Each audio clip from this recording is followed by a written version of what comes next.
Assembly election में हारा, हिम्मत नहीं हारा।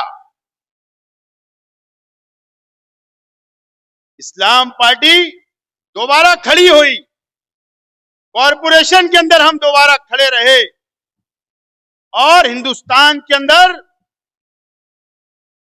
आज मालेगांव का नाम है कि इस्लाम पार्टी कि हमने 35 कॉरपोरेटर भी लाए और मेयर भी हमने बनाकर बताया। पूरे महाराष्ट्र के अंदर एमआईएम का कई मेयर नहीं बना। पहली मर्तबा कॉरपोरेशन के इलेक्शन लड़े और पहली मर्तबा हमने मेयर बनाने का काम किया।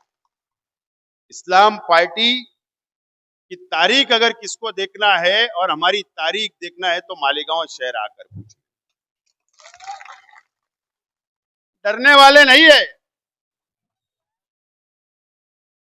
आज के इस्तिकबालिया जलसे आम के सदर मोहतरम हमारे अपने बुजुर्ग हाजी शौकत साहब मंच पे तशरीफ फरमा।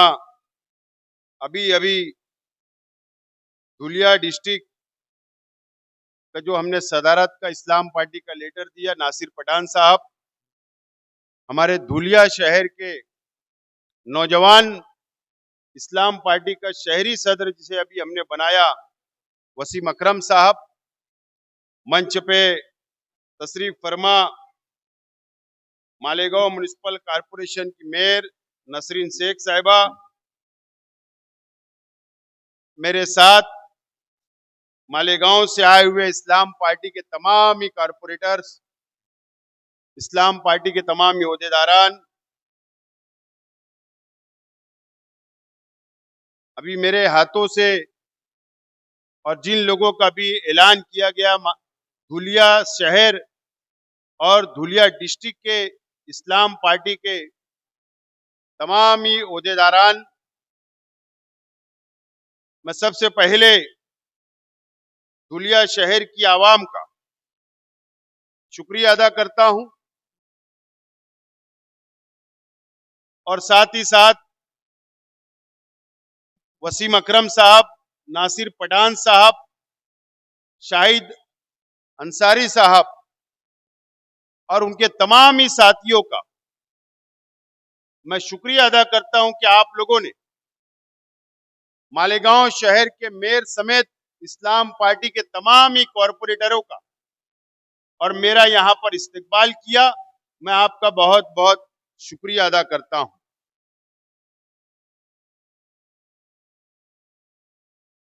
आज मौलवीगंज इस जगह पर मैं कई मर्तबा आया हूं, कई प्रोग्राम मैंने यहां पर किया, लेकिन आज इस्लाम पार्टी का जिम्मेदार होने की हैसियत से मैं आज आपके बीच खड़ा हूं। वसीम अकरम साहब बहुत जज्बाती बातें कर रहे थे कि कॉरपोरेशन के इलेक्शन में इस्लाम पार्टी डर गई। इस्लाम पार्टी की तारीख अगर किसको देखना है और हमारी तारीख देखना है तो मालेगांव शहर आकर पूछे। डरने वाले नहीं है।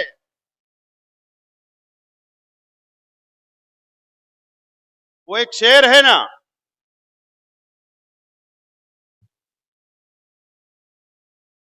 तुमने चाही नहीं हालात बदल सकते थे, तुमने चाही नहीं हालात बदल सकते थे, तुम्हारी आंखों के आंसू मेरी आंखों से निकल सकते, ऐसे कुछ है ना। तुम तो ठहरे झील की तरह, दरिया होते तो बहुत दूर निकल सकते थे। कॉरपोरेशन के इलेक्शन में मैंने कई लोगों को ऑफर किया था, हमारे कई साथी यहां पर आए कि आप इस्लाम पार्टी का टिकट लेकर यहां पर इलेक्शन लड़ो, हमें एक मौका दो। लेकिन इनकार कर दिया गया, बहुत इनकार किया गया। हमने बहुत वक्त तक दिया उनको, फिर हमने फैसला किया कि हम रुक जाते हैं। लेकिन मैं आज जब देख रहा हूं नतीजे आए, कई लोग, जिन लोगों को हम ऑफर कर रहे थे, वो लोग इलेक्शन हार गए। वो इलेक्शन हार गए, वोट बढ़ गई। खैर, वक्त अभी और आने वाला है। आज इस्लाम पार्टी का झंडा देने के लिए वसीम अकरम के पास मैं आया हूं। इस्लाम पार्टी का झंडा देने के लिए नासिर पठान के पास आया हूं। और इस्लाम पार्टी का झंडा आज ये मरकज वाली मस्जिद के बाजू में ये स्टेज लगाकर मैं देकर जा रहा हूं, और इंशाअल्लाह ये शहर के ऊपर इस्लाम पार्टी का झंडा लहराएगा। मुझे यकीन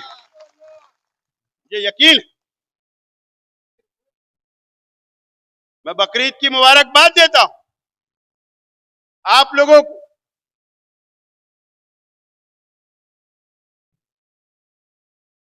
इस्लाम पार्टी की बुनियाद जो रखी गई मालेगांव के अंदर, असेंबली इलेक्शन में हारा, हिम्मत नहीं हारा। इस्लाम पार्टी दोबारा खड़ी हुई, कॉरपोरेशन के अंदर हम दोबारा खड़े रहे, और हिंदुस्तान के अंदर आज मालेगांव का नाम है कि इस्लाम पार्टी कि हमने 35 कॉरपोरेटर भी लाए, और मेयर भी हमने बनाकर बताया। पूरे महाराष्ट्र के अंदर एमआईएम का कई मेयर नहीं बना। पहली मर्तबा कॉरपोरेशन के इलेक्शन लड़े और पहली मर्तबा हमने मेयर बनाने का काम किया। हमारी पॉलिसी क्या है? आज अल्लाह का करम है कि मालेगांव के अंदर मस्जिद और मीनारों का शहर, और धुलिया आने के बाद भी हमें फक्र महसूस होता है कि यहां भी मस्जिद और मीनारों का शहर है।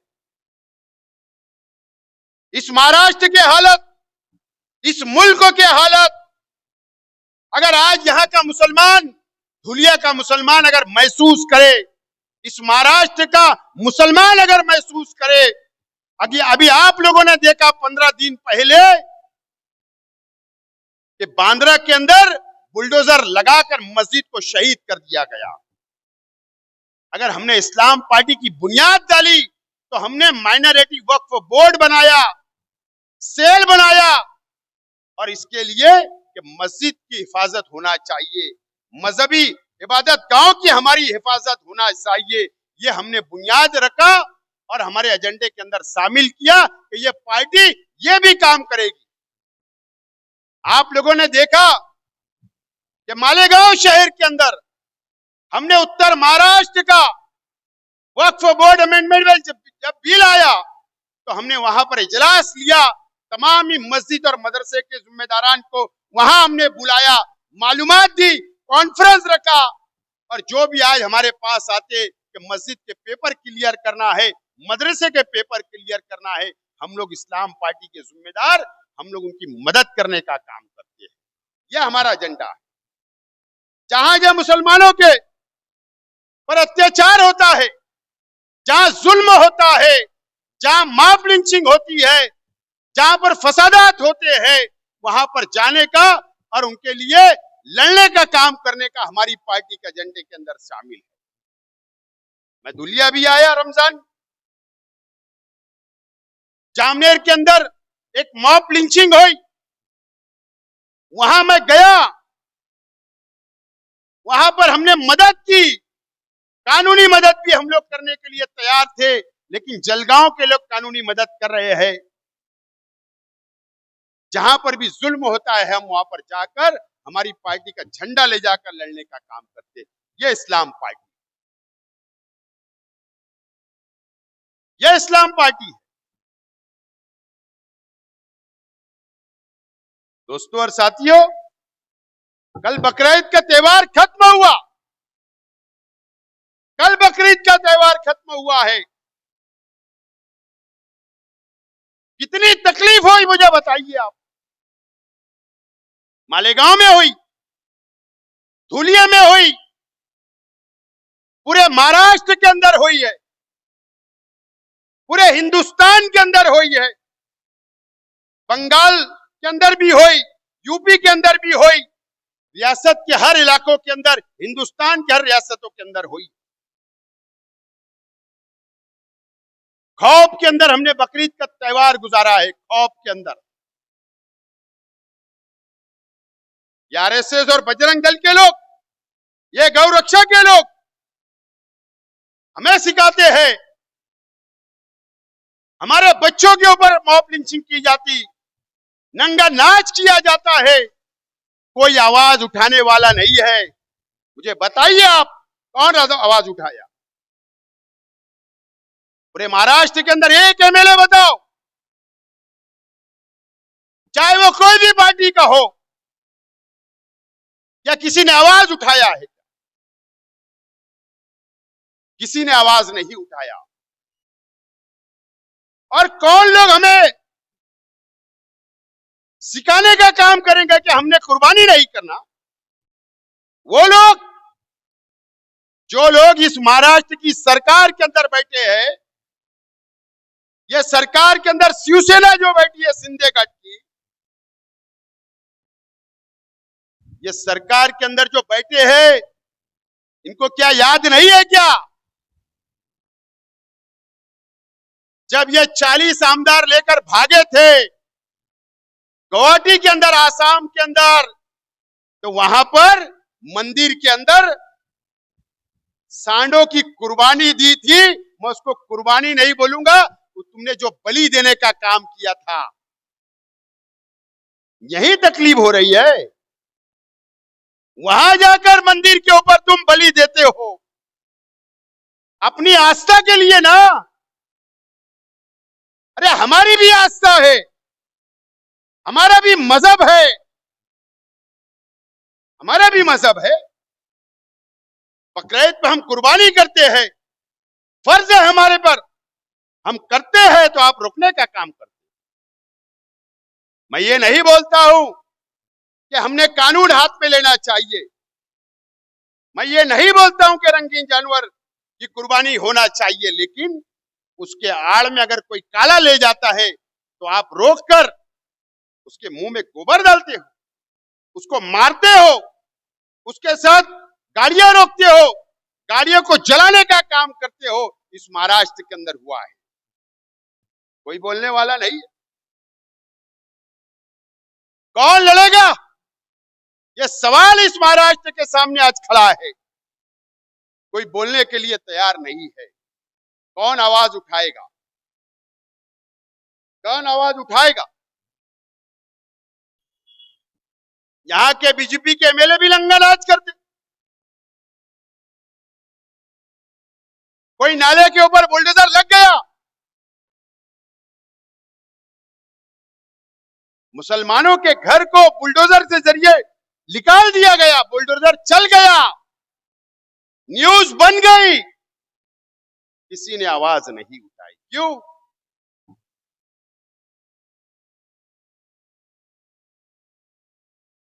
अरे इलेक्शन के टाइम पे जलसा लेकर कौम की दुआई दी गई, मिल्लत की दुआई दी गई।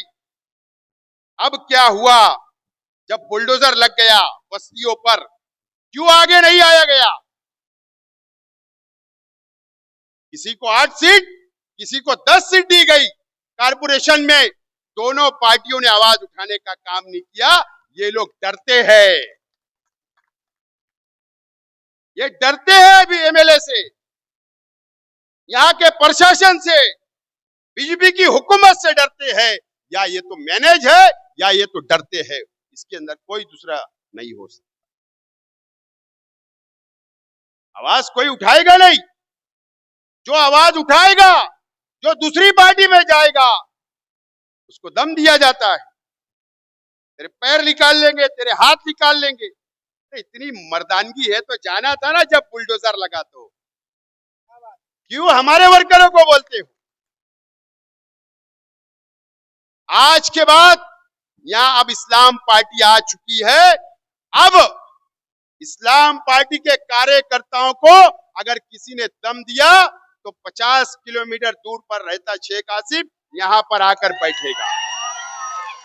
और आज मैं इस धुलिया के पुलिस डिपार्टमेंट से गुजारिश करता हूं कि अगर हमारी party all India election commissioner से रजिस्टर्ड पार्टी है,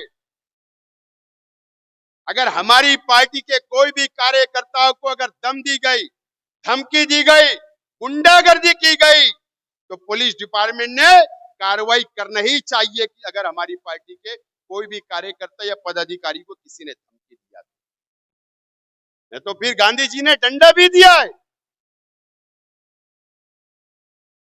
रास्ता बता के गए गांधी जी। फिर हम तिरंगा भी हाथ में लेंगे और इस्लाम पार्टी का झंडा भी लेंगे और फिर हमको मजबूरी में पुलिस स्टेशन के बाहर आकर या एसपी ऑफिस के बाहर या कलेक्टर ऑफिस के बाहर धरने पे बैठना पड़ेगा। इतने खौफ में नहीं रहना चाहिए। जिस हिसाब से हम लोग रहते हैं ये बहुत गलत बात है। मुझे बहुत बोलना है, कौन कौन सी पार्टी से चुन कर आया, फिर मालूम पड़ा कि दूसरी पार्टी में जा रहे। ये धुलिया शहर के आवाम इस बात को नोट करे कि हुजूर की शान में गुस्ताखी करने वाली पार्टी के अंदर तुम्हारे मुस्लिम कारपोरेटर जाने वाले हैं। आज मैं बोलकर जा रहा हूं, सिर्फ पैसे के लिए, तुम्हारे लिए नहीं। कोई हमदर्दी नहीं है दुनिया के मुसलमानों से, कोई तुम्हारे मसाइल हल करने के लिए नहीं जा रहा है, सिर्फ रुपया पैसे के लिए। हुजूर की शान में गुस्ताखी करने वाला, गुस्ताखे रसूल की पार्टी के अंदर जाने वाले हैं। कौम के नाम पर दुआई दी गई, वोट ली गई, लेकिन एक रास्ता बनाने की कोशिश की जा रही है। यह आपको याद रखना है दोस्तों और साथियों।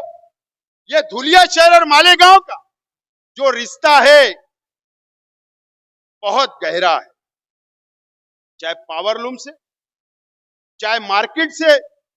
यहां अगर कपड़ा तैयार होता है तो तामा काटा मालेगांव में आकर कपड़ा आप बेचते हो, सूत मालेगांव से आता है, रिश्ते नाते हैं, एक दूसरे की बेटियां का लेन देन है, इतना गहरा हमारा अपना ताल्लुक। क्या हुआ, किरीट सुमैया धुलिया भी आया, मालेगांव भी आया, यहां के बीजेपी के एमएलए भी साथ। क्या बोला गया, एसआईआर का जब सर्वे हुआ मैपिंग का, पूरे महाराष्ट्र के अंदर मैपिंग चल रही थी एसआईआर की, क्या इल्जाम धुलिया पर भी लगा, क्या इल्जाम मालेगांव पर भी लगा कि 22,000 वोट धुलिया की मालेगांव की यादी में है और मालेगांव की 22,000 वोट धुलिया की यादी के अंदर। इल्जाम लगा, यादी यहां के कलेक्टर को दी गई, मालेगांव के एडिशनल कलेक्टर को दी गई और इंक्वायरी की डिमांड की गई। मुझे बताओ कौन आवाज उठाएगा, कौन लड़ेगा? आज हम सो रहे हैं, अच्छी बात नहीं है।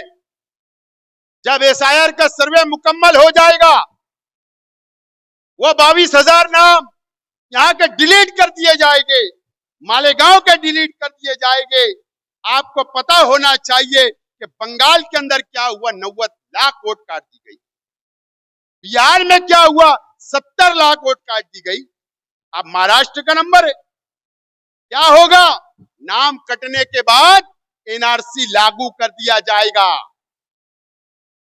कौन लड़ेगा? क्या तुम्हारा लीगल सेल तैयार है? क्या कोई एडवोकेट का पैनल आपने तैयार किया? क्या यहां के लीडर संजीदा होकर बैठे? क्या यहां के कॉर्पोरेटर संजीदा होकर बैठे?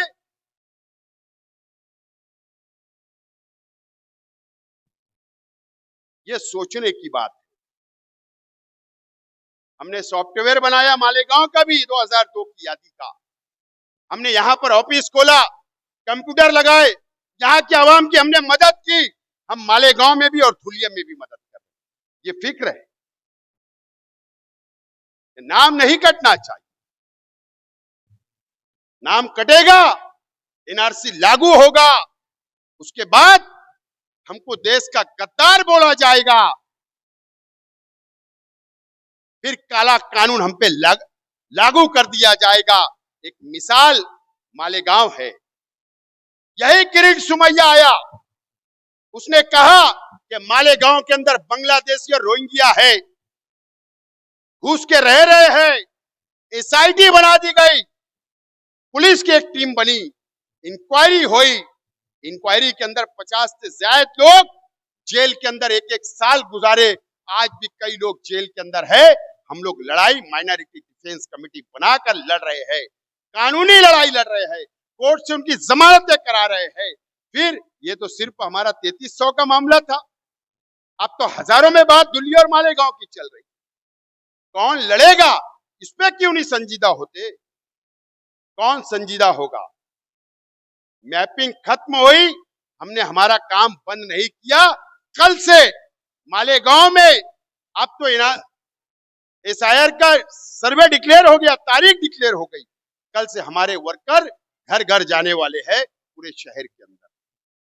मैं आज हमारे दोनों सदर और पूरी टीम से गुजारिश करता हूं कि जो हम घर घर जाकर पॉम्पलेट के जरिए मुकम्मल मालूमात क्या पेपर लगने वाले हैं वो देने वाले हैं, हम आपको भी देते।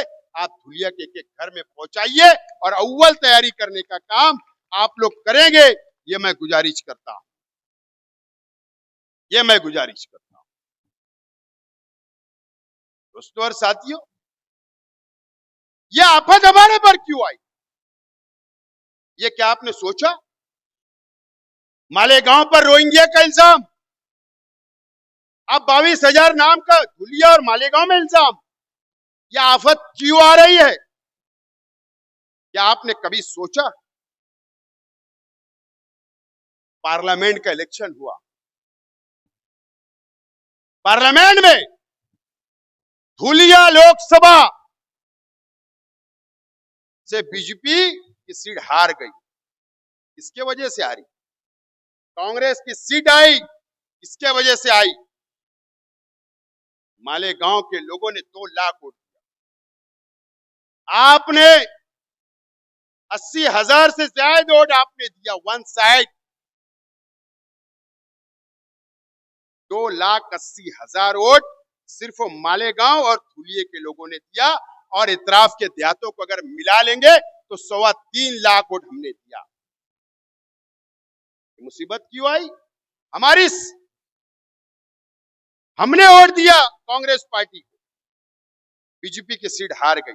बदला किससे लिया जा रहा है? मालेगांव के मुसलमानों से, धुलिया के मुसलमानों से बदला लिया जा रहा है। मुझे बताइए, क्या मेंबर ऑफ पार्लियामेंट जिसको हमने छून कर दिए, शोभाताई बचाओ,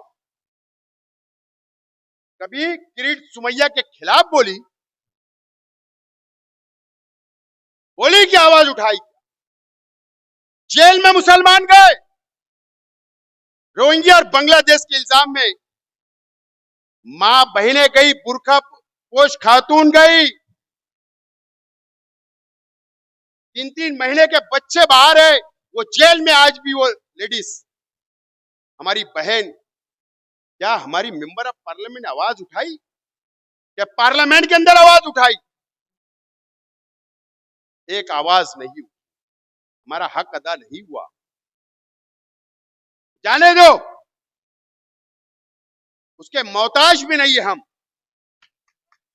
लेकिन क्या मेंबर ऑफ पार्लियामेंट ने, क्या ये धुलिया शहर के कोई मुस्लिम वार्ड के अंदर 10 लाख का भी बजट दी, रोड का उद्घाटन की? क्या मालेगांव में 1 रुपया नहीं दिया आज तक? जिसके वजह से मुसीबत आ रही है, जिसके वजह से छून कर आई, हमारे को नजरअंदाज किया जा रहा है। नजरअंदाज हमें किया जा रहा है।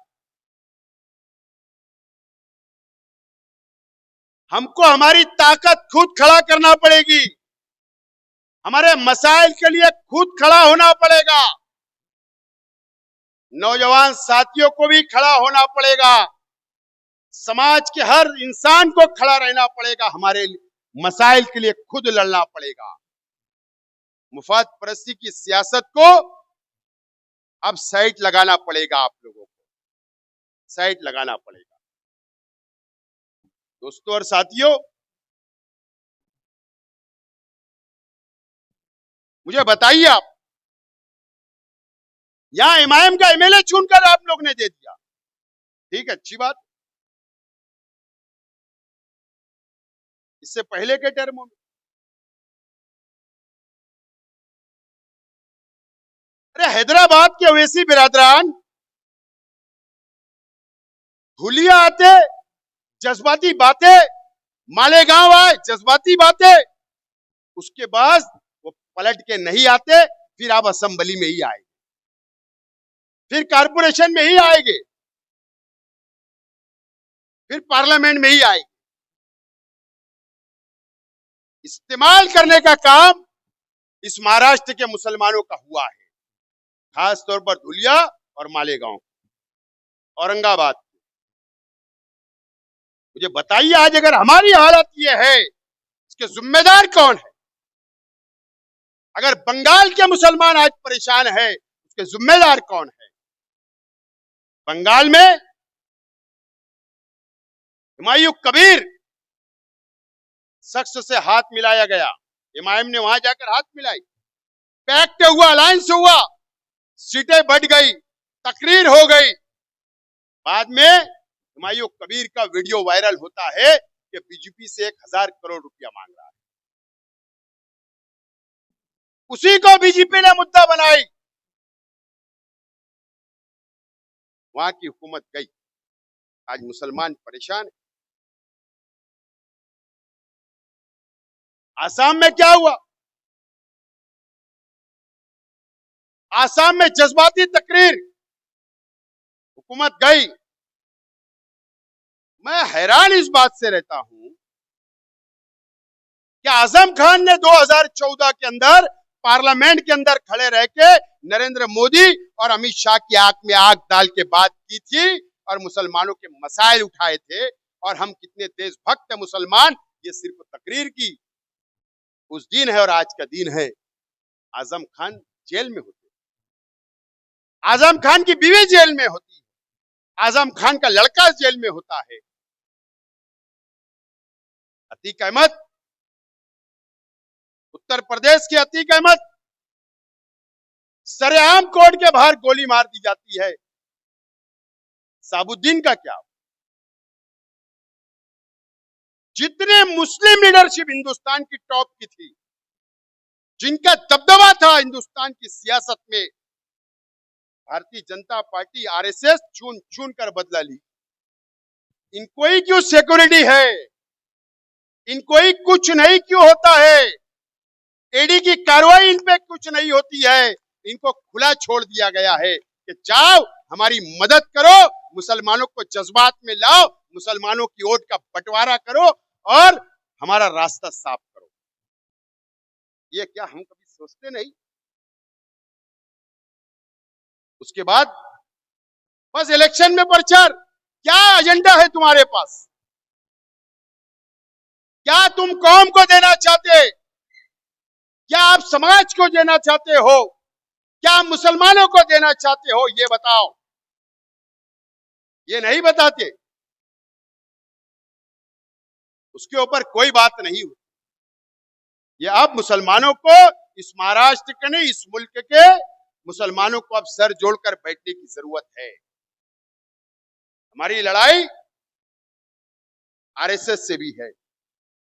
अगर बीजेपी आज हिंदुस्तान की 70% रियासतों पे अगर इक्तिदार हासिल कर लेती है और मरकज में तीसरी मर्तबा अगर नरेंद्र मोदी पंतप्रधान बन जाते हैं, वजीर आजम बन जाते हैं, तो क्या बीजेपी का कमाल है?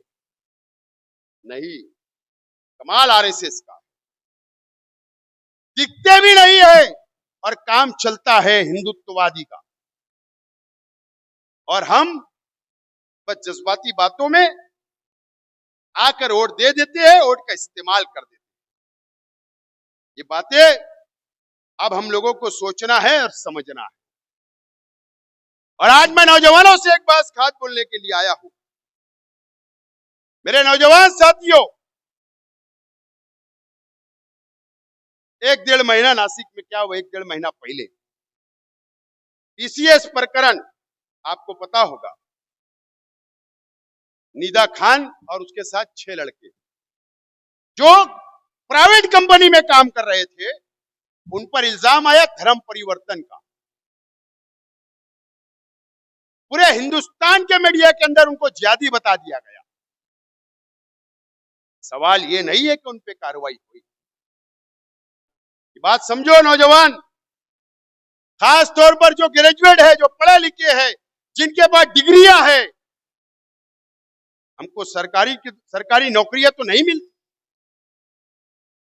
या तो हमारा कारोबार करो, रोजी रोटी करो, या प्राइवेट सेक्टर के अंदर, प्राइवेट कंपनियों के अंदर हमको जॉब मिलता है, नौकरियां मिलती है। टीसीएस प्रकरण को पूरे हिंदुस्तान की मीडिया ने बताई, जिहादी बोल दिया गया, धर्म परिवर्तन का इल्जाम लगा।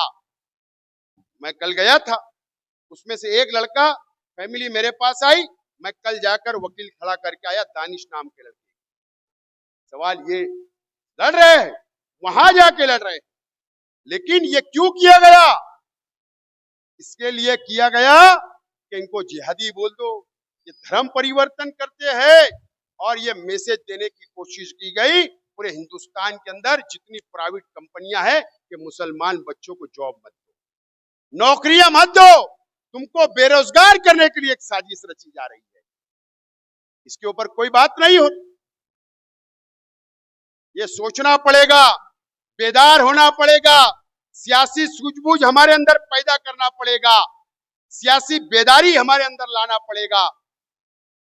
इसीलिए आज मैं आपसे बात करने के लिए आया हूं। और ये पहला जलसा मालेगांव के बाहर इस्लाम पार्टी का, मेरा हक था, मेरा पड़ोस है दुलिया, पड़ोसी शहर है, यहां से मैंने शुरुआत किया। अब मैं मराठवाड़ा और खानदेश तरफ रवाना होने वाला हूं। लेकिन आज मैं आपको यकीन दिलाकर जा रहा हूं, इस धुलिया शहर के कोई भी मसला हो, मस्जिद का हो, कब्रिस्तान का हो, मदरसे का हो, हमारे बच्चों के ऊपर जो जुल्म होगा, मुसलमानों पे अत्याचार होगा, कोई भी मसला हो, चाहे किरीट सुमैया आए या और कोई फिरका परस्त लीडर आए, आपके हर मसले के अंदर, धुलिया के अंदर आके आपकी रहनुमाई करने का वादा करने के लिए आया हूं। और आज वादा करके हम जा रहे हैं। वादा करता हूं, आज हमारे चंद साथियों ने ये पार्टी को खड़ा किया, चंद साथी है। आपसे अपील करता हूं, धुलिया के नौजवानों से, धुलिया की आवाम से, इनके साथ आइए, इनके हाथों को मजबूत करिए। आपके मसाइल हल करने की जिम्मेदारी लेता हूं, और हम आएंगे। ये पूरी टीम बैठी हुई है, पूरी टीम बैठी हुई है, 35 कॉर्पोरेटर, पार्टी के जिम्मेदार, सब हम आपके साथ खड़े हैं, आपके लिए खड़े रहेंगे। फिक्र करने की जरूरत आप लोगों को नहीं है। ये वादा करने के लिए आया हूं, और किसी से डरने की भी जरूरत नहीं। एक आदमी, मेरा शहर था, मेरा इलेक्शन था, मेरा खत्म हो गया, अब आजाद हूं। धुलिया के लोगों के भी आमालनामा मेरे पास है, जो आपको धमकी देते हैं ना, डरने की जरूरत नहीं, आमालनामा मेरे पास ही रहता है, धुलिया का भी। मैं आज बोल के जा रहा हूं, हमारे कार्यकर्ताओं को, हमारे जिम्मेदार को, पार्टी के ओहदेदारान को किसी ने धमकाने की जरूरत नहीं। हालत मजबूरी नहीं तो आमालनामा मुझे आकर खोलना पड़ेगा, खोलना पड़ेगा। आप लोग मजबूती से काम करिए, पार्टी को मजबूत करिए, पार्टी आपके साथ खड़ी रहेगी। ये वादा करता हूं आप लोगों से भी और धुलिया की आवाम से भी कि बेदार रहो। एसआईआर सर्वे मुकम्मल कराओ, ये अपील करता हूं। आप लोग बड़ी तादाद के अंदर यहां पर आए, हमारे तमाम ही साथियों ने जलसे को कामयाब किया। शाहिद अंसारी साहब, वसीम अकरम, नासिर पठान साहब और हमारी युवा team, social media, minority cell, तमाम ही लोगों ने बहुत मेहनत की। मैं पार्टी की तरफ से बहुत बहुत शुक्रिया अदा करता हूं कि आप लोगों ने मेयर समेत 35 लोगों का यहाँ इस्तेकबाल रखा। बहुत बहुत शुक्रिया। खुदा हाफिज। अस्सलाम वालेकुम। कर डाल दो माइक बंद।